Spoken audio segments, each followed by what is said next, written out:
You ever been watching a K-drama and a character has this massive reaction to a word that seems, well, pretty simple?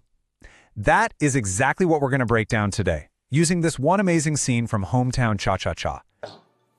감사합니다. 우리 오빠가 원래 뭐든 잘해. 재능이 워낙 많거든. 서핑도 We're going way beyond the subtitles to unlock the hidden cultural codes that make these moments so good. So let's dive in. Okay, so our whole investigation kicks off with his really funny, kind of awkward social moment. And if you're not a native speaker, it can be a little confusing. But trust me, it is packed with cultural meaning. And the whole thing hinges on just one single powerful word. And there it is. So the character, Haijin, she casually introduces the town's handyman, Dusik, as her Oppa. And his reaction, and pretty much everyone else's reaction, just complete and utter shock. This one little moment right here opens up a huge cultural mystery. 감사합니다. 우리 오빠가 원래 뭐든 잘해. 재능이 워낙 많거든. 서핑도 Now, this is exactly where a lot of international fans get tripped up.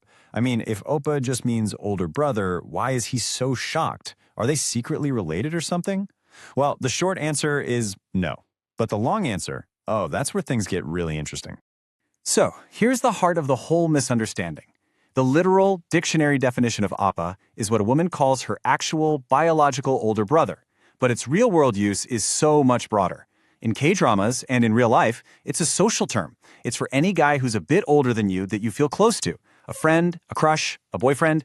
Context is absolutely everything.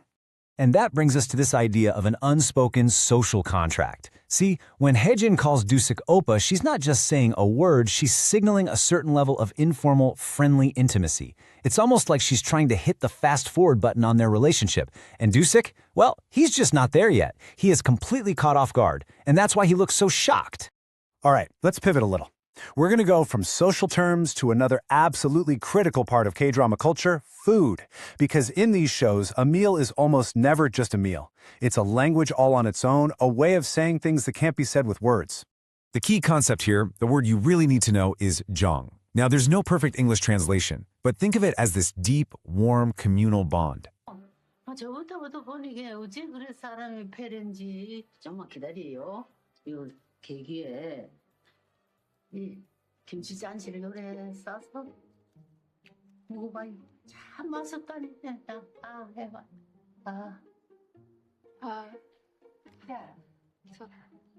응?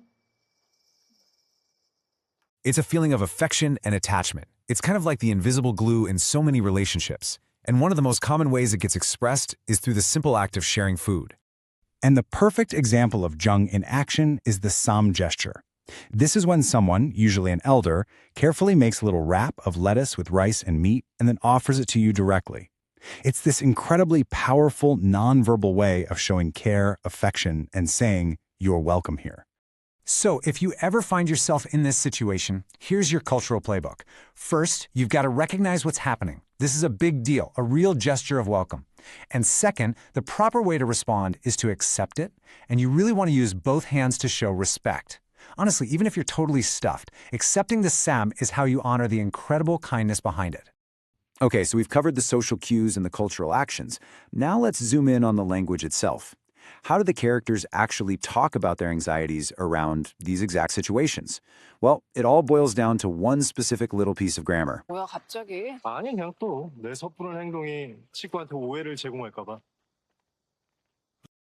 Remember Dusik's shocked face when Haejin called him Oppa? Well, later in the show, he explains exactly why he felt that way using this phrase right here.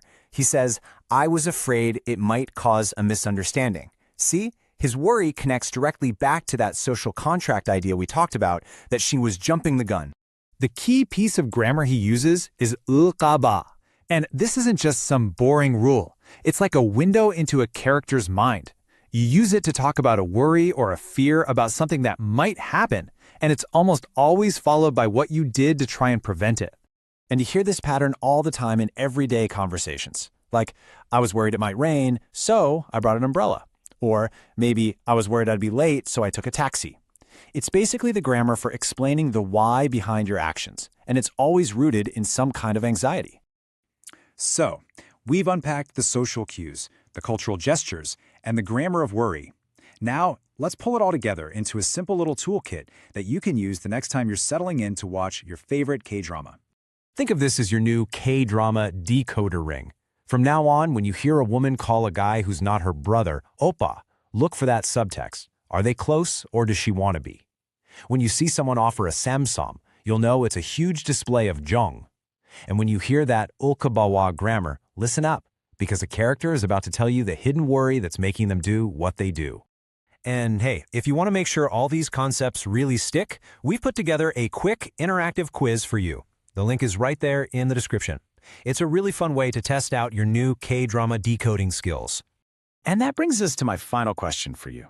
Now that you've got these tools to see beyond the subtitles, I want you to think about the shows that you love. What other cultural moments or misunderstandings have you spotted that are suddenly making a whole lot more sense? Let me know in the comments below. Thanks for watching.